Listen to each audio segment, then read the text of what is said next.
Class 7-এর আমরা যে কোষে থেকে 10-এর আসন্ন মানের অঙ্কগুলো যে করছিলাম তার আজকে আমরা 3 নম্বর অঙ্কটা করব। ওকে, এর আগে আমরা 1 নম্বর অঙ্ক এবং 2 নম্বর অঙ্কটা করেছি, আজকে আমরা 3 নম্বর অঙ্ক করব। এই চ্যাপ্টারটা অন্যান্য চ্যাপ্টার থেকে তুলনামূলক একটু কঠিন, তাই তোমরা এই অঙ্কগুলো বারবার দেখো, সমস্যা হলে আমাকে বলো, আশা করি আমি আবার বোঝানোর চেষ্টা করব। ওকে, আচ্ছা 3 নম্বর অঙ্কটা কি আছে? আলো 1 সেকেন্ডে, কি বলেছে? আলো 1 সেকেন্ডে যায় 186,000 মাইল, 186,000 মাইল। আবার 1 মাইল সমান সমান 1.6093 কিমি। আলো 1 সেকেন্ডে যতদূর যায় তা কিলোমিটারে প্রকাশ করি। এখানে অঙ্কটা কী বলেছে বলো দেখি? আলো 1 সেকেন্ডে কতটা যায় সেটা মাইলে দেওয়া আছে, এবং মাইলের সঙ্গে এবং কিলোমিটারের একটা সম্পর্ক দেওয়া আছে। আমাকে এই দূরত্বটাই কী করতে হবে বলো দেখি? এই 1 সেকেন্ডে যতটা আলো যতটা যাচ্ছে, যেটা মাইলে দেওয়া আছে, সেটাকে আমাকে কিলোমিটারে নিয়ে আসতে হবে। ওকে, এবং কিলোমিটারে কী করে আনবো সেটা আমাদের সম্পর্ক দেওয়া আছে। 1 মাইল সমান সমান 1.6093 কিমি। ওকে, এবার দেখো অঙ্ক কী বলেছে? 1 মাইল সমান সমান 1.6093 কিমি। তাহলে এত মাইল সমান সমান কী হবে? অবশ্যই কী হবে? বেশি হবে, তাই না? ঐকিক নিয়ম যেভাবে আমরা ঐকিক নিয়ম শিখি, 1 মাইল সমান সমান এত হলে এত মাইল সমান সমান কত? অবশ্যই কী হবে? বেশি হবে। তো বেশি করলে কী করবো? আমরা গুণ করব। তাহলে 1.6093 সঙ্গে কী গুণ করব? 186,000। ওকে, এবার দেখো আমি গুণটা দেখো পাশে করে দেখিয়েছি। যখন গুণ করবে না তখন তোমরা দশমিকও ধরবে না, আর এই শূন্যগুলো ধরবে না। আর দশমিক আর শূন্য যদি ধরো গুণ হবে অবশ্যই, কিন্তু গুণ করতে গেলে কি হবে? একটু তোমাদের সমস্যা হয়ে যাবে, একটু কঠিন হয়ে যাবে। তো যখনই তোমরা কি করবে, যখন গুণ করতে যাবে তখন শূন্য দশমিক এগুলো বাদ দিয়ে করবে। ওকে, শূন্য দশমিক বাদ দিয়ে করলে কি হবে? আমি 16093 সঙ্গে 186 গুণ করেছি, গুণ করে কি আসছে? 2993298। ওকে, এবার এটা আসলো, এটা আমি কি করেছি? আমরা এখানে লিখে দিয়েছি। এবার দেখো এখানে কটা শূন্য ছিল? আমার 3টে শূন্য ছিল। দেখো 3টে শূন্য বসিয়ে দিয়েছি। কখন পর দশমিক দেবো? 1 ঘর 2 ঘর 3 ঘর 4 ঘর। দেখো 1 ঘর 2 ঘর 3 ঘর 4 ঘর পরে দশমিক দিয়েছি। তাই তোমরা যদি দশমিক ছাড়া হিসাব করো এবং শূন্য ছাড়া হিসাব করো, তাহলে এই গুণ করতে বা হিসাব করতে খুবই সহজ হবে। তারপর যা ঘর পর দশমিক আছে বা যতটা শূন্য আছে সেটা বসিয়ে দেবে। ঠিক আছে, এবার দেখো আমাকে অঙ্ক বলেছিল 3 দশমিক স্থান পর্যন্ত বের করতে বলেছে আসন্ন মান। 3 দশমিক স্থান পর্যন্ত মানে কি? দশমিকের পরে কখন নেবো? দশমিকের পর 3 ঘর নেবো। তো দশমিকের 3 ঘর কটা হবে? 8 হবে। তারপরে কী হবে? 2টো শূন্য হবে। 8 হবে, 2টো শূন্য হবে। এটা কি? কিমি। ঠিক আছে, এটা তুমি আবার 9 কি 30 লিখতে পারো। কেন লিখতে পারো আমি বলে দিয়েছি। দেখো 8 মানে কি? এটা 5-এর থেকে বড়। তাহলে 8কে যদি বাদ দিতে চাই তাহলে কী হবে? 9-এর সঙ্গে 1 যোগ করতে হবে। তাহলে কত হয়ে গেলো? 10 হয়ে গেলো। 10 তো এখানে লিখতে পারবো না, 10-এর শূন্য লিখবো। আর একটা কোথায় যোগ করবো? আমি 2-এর সঙ্গে যোগ করবো। তাহলে কী হয়ে যাবে? এটা 30 হয়ে যাবে। ঠিক আছে, এই পার্টটা না করলেও হয়, তুমি এইটুকু করলেও সমস্যা নেই কিছু। ঠিক আছে, এটা আমি এক্সট্রা একটু করে দিয়েছি। আচ্ছা, অঙ্কটা না বুঝতে পারলে আরেকবার দেখো, আশা করি বুঝতে পারবে। আচ্ছা, এই পরের অঙ্কটা খুবই গুরুত্বপূর্ণ অঙ্ক। ঠিক আছে, পরের অঙ্কটা খুবই গুরুত্বপূর্ণ অঙ্ক। কেন? এই অঙ্কগুলো দেওয়ার সম্ভাবনা খুব বেশি থাকে এক্সামিনেশনে। ওকে, কি বলেছে? 0.997 এর 2 দশমিক স্থান পর্যন্ত আসন্ন মান বের করো। ওকে, তাহলে আমরা যদি 0.997 এর 2 দশমিক স্থান পর্যন্ত আসন্ন মান বের করি, তাহলে কী বেরোবে? 1 বেরোবে। অথবা 1-এর পরে যদি দশমিক পর 2 ঘর বলেছে তাহলে 1.00 লিখতে পারি। কী করে আসলো 0.997 থেকে 1 কী করে আসলো সেটা আমি পাশে করে দেখিয়েছি। দেখো আমরা নেব 2 ঘর পর্যন্ত। তো 2 ঘর পর্যন্ত মানে কি? এই 7টা বাদ দিতে হবে, তাই না? তাহলে আমরা কি শিখেছি? যেটা আমার লাস্ট যে ঘর, সেই ঘরের পরের পরের ঘরটা যদি আমার 5-এর থেকে বড় হয় বা 5 বা 5-এর থেকে বড় হয়, তাহলে এই ঘরের সঙ্গে কত যোগ হবে? 1 যোগ হবে। তাহলে আমি 7 তুলে দিলে 9-এর সঙ্গে 1 যোগ করলে কত হবে? 10 হবে। তাহলে 10 তো এখানে লিখতে পারবো না। 10-এ কী লিখবো? শুধু আমরা কী লিখবো? আমরা শূন্য লিখবো। একটা কার সাথে যোগ হবে? পরের 9-এর সাথে যোগ হবে। আবার দেখো 9-এর সাথে 1 যোগ করলে আবার শূন্য আসছে, 10 আসছে। 10 তো এখানে লিখতে পারবো না। ধর শূন্যটা এখানে লিখবো, আর একটা কোথায় চলে আসবে? দশমিকের এপাশে চলে আসবে। তাহলে আলটিমেট 0.997 কী আসলো?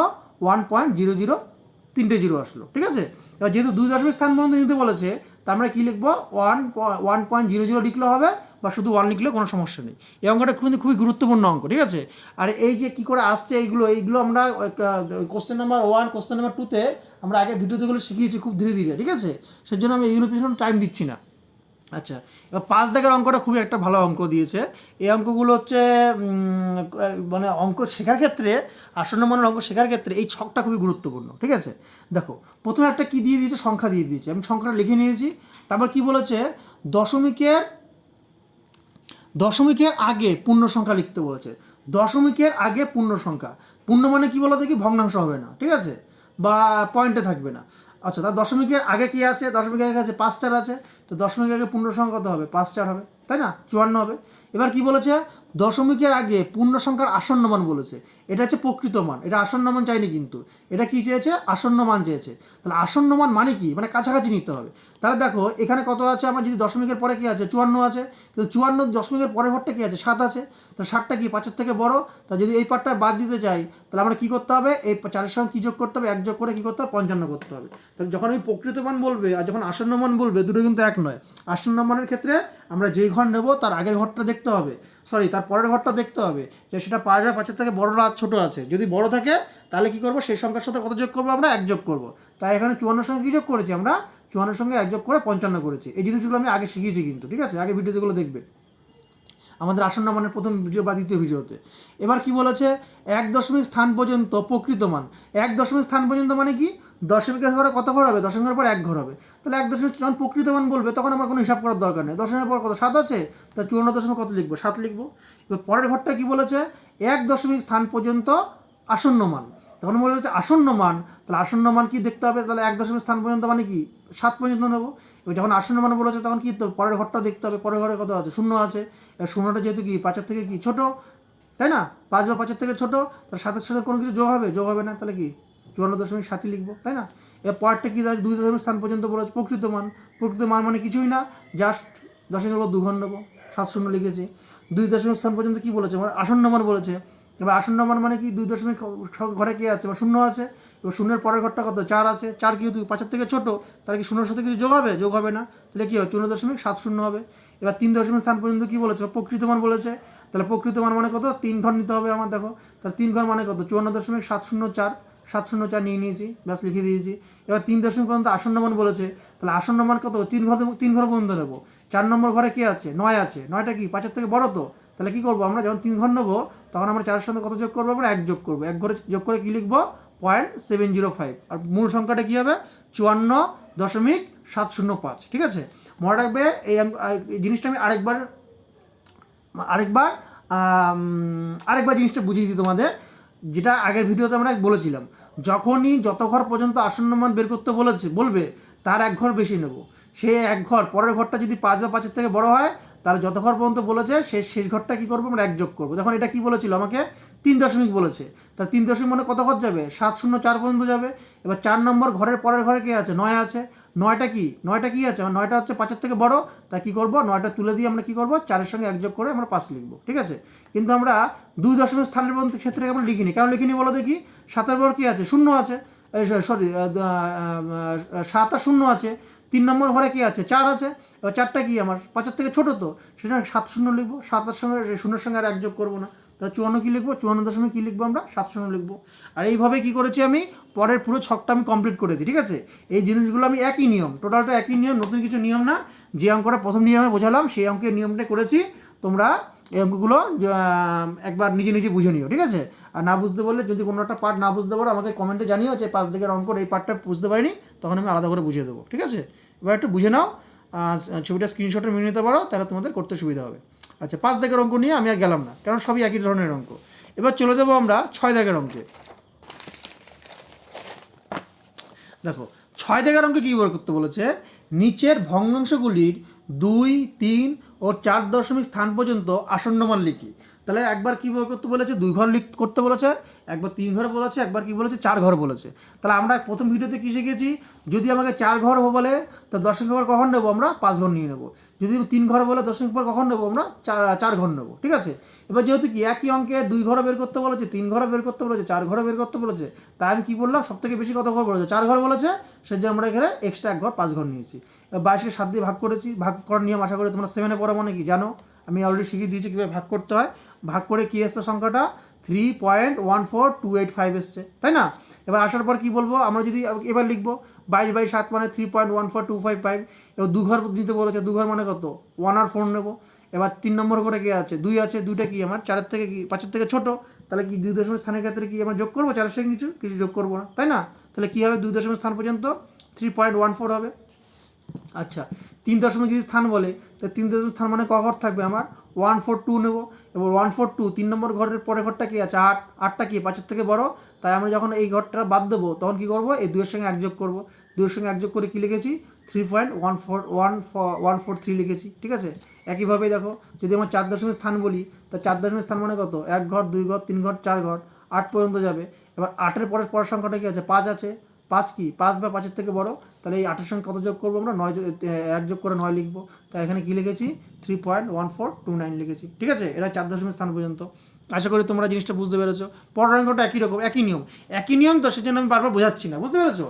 তোমরা যদি এটা আমি ধরো হয়তো আমি খুব দ্রুত বলছি এই অঙ্কগুলোর ক্ষেত্রে, আমি ধীর গতিতে ভালো করে বুঝিয়েছি। আমরা যখন প্রথমে 1 নম্বর অঙ্ক বা 2 নম্বর অঙ্ক করেছি তখন আমি ধীরে ধীরে বুঝিয়েছি কী করে নিয়মগুলো এসছে। তোমরা যদি আমি এই যেভাবে বুঝিয়েছি সেটা যদি বুঝতে না পারো, আমাদের আগের ভিডিওগুলো দেখো। ঠিক আছে, 2 অঙ্কটা একই রকম ভাগ করবো, ভাগ করে যে আমি 2 ঘর নেবো, 3 ঘর নেবো, 4 ঘর নেবো, একই নিয়মে অঙ্ক করেছি। ঠিক আছে, ভাগ আশা করি তোমরা জানো। ঠিক আছে, ভাগ আশা করি তোমরা জানো, ক্লাস 7-এ পড়ো মানে ভাগ আশা করি জানো। আর যদি না জানো তাহলে দেখে নাও কীভাবে ভাগটা করেছি, আর বুঝতে না পারলে আমাকে জানাবে আবার। আচ্ছা, এবার চলে যাবো আমরা একই রকম 3 দাগের অঙ্কে। দেখো 3 দাগের এই অঙ্কটা একটু বলে দিই। দেখো এই অঙ্কটা একটু কেন বলো তো কি, দেখো এই অঙ্কটা যখন 1 দিয়ে 5কে ভাগ করবো আমার মিলে যাবে না, 0.2। আর এই অঙ্কগুলো কী এসছে, আসন্ন মানে এসছে, ডট ডট দিয়ে দিয়েছি, কিন্তু এই অঙ্কটা কি আসন্ন মানে তো আসেনি। তো দশমিক পর কত ঘর আছে, 2 ঘর আছে, তাহলে 2 দশমিক নেবো কি, তার শূন্য বসিয়ে দেবো। 3 ঘর নিলে কি একটা শূন্য বসিয়ে দেবো, 4 দশমিক নিলে কি একটা শূন্য বসিয়ে দেবো। ঠিক আছে, এটা একটু কী বলতো, এটা একটু ক্রিটিক্যাল হয়ে যায়। কেন বলো দেখি, আমরা দেখতে পাচ্ছি 0.2, এরপরে কোনো সংখ্যা নেই। এবার যদি এক্সামে দিয়ে দেয় 2 দশমিক স্থান পর্যন্ত বসাও, তাহলে আমরা কী বসাবো, যখন আমার কি বানাতে হবে না, 2 দশমিক স্থান পর্যন্ত বানাতে হবে, বানাবো কি দিয়ে, শূন্য বসিয়ে দেবো। একইভাবে 47/32 একইভাবে করেছি আমরা, এই অঙ্কটা একইভাবে করেছি। এটা ভাগ করেছি, ভাগ করে এবার দেখো 1 ঘর বেশি, 4 দশমিক বলেছে, 4 দশমিক স্থান পর্যন্ত বের করতে বলেছে, তাহলে কত ঘর নেবো আমরা, 5 ঘর নেবো। 5 ঘর নিয়ে একই নিয়মে করেছি। ঠিক আছে, বেসিক নিয়মে। আচ্ছা, এবার চলে যাই আমরা 7 নম্বর অঙ্কে। 7 নম্বর অঙ্কটা একটু শেখার আছে। ঠিক আছে, এতক্ষণ আমরা কী শিখেছি, দশমিকের শিখেছি। এবার দশমিক বাদ দিয়ে কীভাবে শিখবো, দেখো কী বলেছে, নিচের সংখ্যাগুলি লক্ষ, সহস্র এবং শতকে আসন্ন মান নির্ণয় করো। ঠিক আছে, এবার সংখ্যা দেওয়া আছে, লক্ষ্যে মানে কত, কখন শূন্য, কটা শূন্য হবে, কখন শূন্য হবে বলো দেখি, 1 ঘর 2 ঘর 3 ঘর 4 ঘর 5 ঘর শূন্য হবে। ঠিক আছে, তাহলে 5 ঘর যদি শূন্য বসাতে হয়, তাহলে কি 7 8 9 4 সব শূন্য বসাতে হবে। এবার আমরা 26 তো রাখতে হবে। এবার আমরা যেমন ওখানে কী শিখেছিলাম, যত ঘর যে সংখ্যাটা রাখবো তার আগের ঘরটা দেখবো সেটা 5 বা 5-এর থেকে বড় কি বড় না। তাহলে আমি এই লাস্টের ঘরটা কী আছে আমার, লাস্টে যেখানে শূন্য বসাবো সেই ঘরটা কী আছে আমার, 7টা কী আছে, 5-এর থেকে বড়। তাহলে আমি যখন শূন্য বসাবো তখন কী করবো, 6-এর সঙ্গে 1 যোগ করে কী বসাবো, 2 7 লিখে 5টা শূন্য বসাবো। এবার সহস্র মানে কটা শূন্য হবে, 3টে শূন্য হবে। দেখো সেখানে 3টে শূন্য বসিয়েছি। এবার 1 ঘর 2 ঘর 3 ঘর। এবার দেখো এই যে এই 3 ঘর তো শূন্য বসাবো। এবার 8 লাস্ট, এই ঘরটা কী আছে 8। এবার 8টা কি, 8-এর পরের ঘরটা কী আছে, 9 আছে। 9টা কি আমার 1-এর থেকে বড়, 5-এর থেকে বড়। তাই কী করবো আমরা, এই যখন 3টে ঘর শূন্য বসাবো, 8-এর সঙ্গে 1 যোগ করে কী লিখবো আমরা, 9 লিখবো। একইভাবে দেখো এই পার্টটা কী বলছে, শতক মানে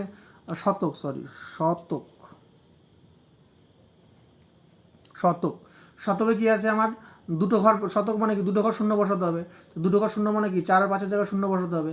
এবার এই যে ঘরটা, এই ঘরটার পরের ঘরটা কী আছে, 4 আছে। 4 তো কি 5-এর থেকে ছোটো, তাই কি যোগ হবে, কিছু যোগ হবে না। তাই 9 জায়গায় কী লিখে দেবো, 9 লিখে দেবো। একইভাবে দেখো পরের অঙ্কটা বুঝিয়েছি, দেখো সেম প্রসেস, পুরো একেবারে সেম প্রসেস। ওকে, বুঝতে না আমাকে জানাবে।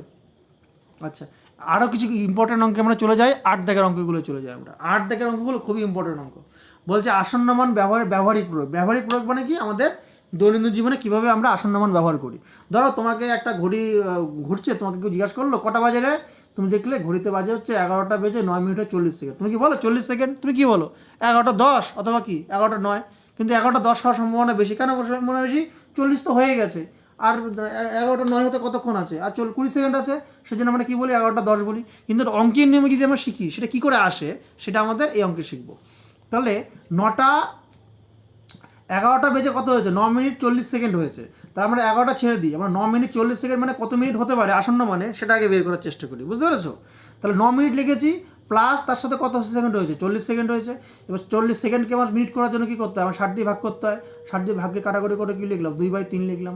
এবার আমরা কী করেছি, এটা লসগু কত হচ্ছে, 3 হচ্ছে, 3 নং 27 যোগ করলাম 2, এগুলো তোমরা জানো। 27 হলো 29/3। এবার 29/3কে আমরা ভাগ করেছি, ভাগ করে কি দেখতে পাচ্ছি, 9 দিয়ে কাটার পরে দেখতে পাচ্ছি বারবার 6 6 আসছে, মানে আসন্ন মানে আসছে, তাই না। সেজন্য আমরা 3 ঘর নিলাম, 3 ঘর নেওয়ার পর দেখলাম সবই 6 6 আসছে, সেজন্য ডট ডট দিয়ে দিলাম। এবার দেখো আমার যদি এবার দেখতে পাচ্ছি 6 6 আসছে, তাহলে আমি যদি আসন্ন মানে নিতে চাই, 9 মিনিট থেকে আসন্ন মানে কী করবো, আমরা 10 মিনিট করেছি। কী করে 10 মিনিট করেছি, এই দেখো আমি যদি এই ঘরটা তুলতে চাই তাহলে এই ঘরটা বাদ দিতে হবে, এই ঘরটা বাদ দিলে কি 6টা, এই 6টা কি 5-এর থেকে বড়, তো তাই 1 যোগ করে 7 লিখেছি। এই ঘরটা বাদ দিলে 6, এই 7টা কি 5-এর থেকে বড়, তাই 1 যোগ করে 7 লিখেছি, তাই না? এবার 7টা কি হচ্ছে আবার 5-এর থেকে বড়, তাই 9 সঙ্গে যোগ করে 10 লিখেছি। এই সব শিখিয়ে দিয়েছি, ঠিক আছে? সেজন্য আমি একটু তাড়াতাড়ি করে যাচ্ছি। তাহলে আমার 9.6666 ডট ডট এটা আসন্ন মানে কি আসলো 10 আসলো, ঠিক আছে? তাহলে আমরা যদি কোনো জায়গায় বলে থাকে যে 11টা 9 মিনিট 40 সেকেন্ড, তো এই আসন্ন মানে কী হবে? 11টা 9 মিনিট 40 সেকেন্ড আসন্ন মানে কী হবে? 11টা 10 মিনিট হবে। কেন 10 মিনিট হবে? যে না আসন্ন মানে দেখতে পাচ্ছি যে 40 সেকেন্ড মানে কত 9.6666 ডট ডট সেকেন্ড, এর মানে আমি যে নিয়ম জানি আমরা সেই নিয়মে দেখতে পাচ্ছি 10 মিনিট, এই 9-এর সঙ্গে যোগ করে কত দেখতে পাচ্ছি আমরা 10 মিনিট আসছে, তো এখানে 10 মিনিট বসিয়েছি। ওকে, এবার পরেরটা কি বলেছে? পরের অঙ্কটা কি বলেছে? যে জুতোর দাম বলেছে, জুতোর দাম 99.99 টাকা লেখা থাকলে আসন্ন মানে জুতোর দাম কত হবে? ধরো তুমি জুতো কিনতে গেলে, দেখা গেল দোকানদার দাম দর করে দেখা গেল যে 99.99 টাকা আসছে, তা তুমি কত টাকা দেবে? 100 টাকা দিয়ে দেবে, সেটাই তো আসন্ন মান, তাই না? ব্যাস, তা 99.99 আসন্ন মান কত হবে? 100 টাকা হবে। কী করে বের করেছি? একই নিয়ম। আমার এই দুটো পার্ট বাদ দেবো, আমরা তো 99 পয়সা দিতে পারবো না। 99 পয়সা টাকা কী দেবো? আমি একবারে 99 টাকা না দিয়ে 100 টাকা দিয়ে দেবো। 99 টাকা দিলেও হতো, কিন্তু 99 টাকা দিলে কি দোকানদার লস হয়ে যাবে, তাই না?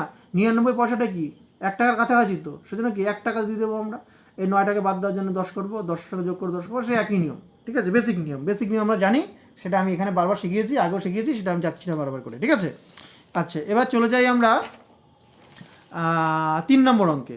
বলেছে একটি রেখাংশের দৈর্ঘ্য 1.59 সেমি হলে আসন্ন মানে কত? তাহলে 1.59 আসন্ন মানে কত? 1.6 হবে। কী করে আসলো 1.6? 1.59 আছে, এই ঘরটা বাদ দিতে গেলে সব একই নিয়ম, বুঝতে পেরেছো? বারবার সব একই নিয়ম। এই ঘরটা বাদ দিতে পারলে কী করতে হবে? আমাকে 5-এর সঙ্গে কিছু যোগ করতে হবে। কত যোগ করবো? 9টা কি 5-এর থেকে বড়, তো 1 যোগ করে 6 এসছে, 1.6 এসছে, 1.6 লিখে দিয়েছি। তাহলে আসন্ন মানে সেখান থেকে কত হবে? 1.6 হবে। লাস্ট অঙ্ক কী বলেছে আমাদের এই চ্যাপ্টারের? মুদির দোকানে পোস্ত কিনতে গিয়ে ওজন মাপার মেশিনে দেখলাম 102 গ্রাম হলো। ধরো ওজন গিয়ে দেখলে 102 গ্রাম হলো, তোমাকে তাহলে কত টাকা দেবে? 102 গ্রামের টাকা নেবে? তোমাকে 100 গ্রামের টাকা নেবে, তাই না? কাছাকাছি কী আছে? কাছাকাছি মূল তোমার হচ্ছে সংখ্যা কী আছে? আমার 102-এর কাছাকাছি সংখ্যা কী আছে? পূর্ণ সংখ্যা 100 আছে, তাহলে 102-এর গ্রামের দাম নেবে না 100 গ্রামের দাম নেবে? কী করে দাম নিল? একইভাবে এটা কার কাছাকাছি আছে? দেখো, আমি যদি এই ঘরটা বাদ দিতে চাই, তাই না? এই ঘরটা বাদ দিতে চাই, তাহলে কী করতে হবে? আমরা 102 কি 0 লিখে দেবো। তাহলে 102 গ্রামের আসন্ন মান কত হবে? এটা কী বলতে ঢেউ খেলানো হয়েছে, এই সমান সমান না, এটা ঢেউ খেলানোর মতো। ঢেউ খেলানোর মান হচ্ছে আসন্ন মানের চিহ্ন, ঠিক আছে? প্রায়, এই মানে হচ্ছে প্রায়। 102 গ্রাম মানে হচ্ছে 100 গ্রামের কাছাকাছি, সেই জন্য এটাকে প্রায় চিহ্ন বলে বা আসন্ন মানের চিহ্ন বলে। তাহলে দোকানদার আসন্ন মানে কী দেবে? আমাকে 100 গ্রাম জিনিসের দাম দেবে। এই 8 দাগের অঙ্কগুলো ভালো করে করতে হবে, কারণ এই অঙ্কগুলো খুবই ইম্পর্টেন্ট। আচ্ছা, হতে পারে যে এই ক্যালকুলেশনগুলো খুব দ্রুত চলে যাওয়ার কারণ একটাই, এই অঙ্কগুলো খুবই সহজ। প্রথম দুটো ভিডিও বারবার দেখবে, বারবার দেখলে আমি কোনো ভিডিওতে বারবার শিখিয়েছি নিয়মগুলো, ঠিক আছে? তোমাদের যদি আমাদের ইউটিউব চ্যানেলটা ভালো লাগে আর এখান থেকে যদি অঙ্ক শিখতে পারো, তাহলে অবশ্যই আমাদের ইউটিউব চ্যানেল আলো দিশা স্টাডি সেন্টার সাবস্ক্রাইব করবে, আর আমাদের নোটিফিকেশন বাটনটাও ক্লিক করে রাখবে। যখনই আমরা ভিডিও পোস্ট করব, শুধু অঙ্ক নয়, আমাদের বিজ্ঞান বিষয় আসবে, ইংলিশ বিষয় আসবে, স্পোকেন ইংলিশ আসবে, কুইজ কম্পিটিশন বিষয় আসবে, ঠিক আছে? তোমরা দেখবে ভিডিওগুলো। আচ্ছা, আজকের জন্য এইটুকুই। তাহলে আমরা পরের ক্লাস 7-এর পরের অঙ্ক নিয়ে, পরের চ্যাপ্টার নিয়ে খুব শীঘ্রই আসবো। Bye bye.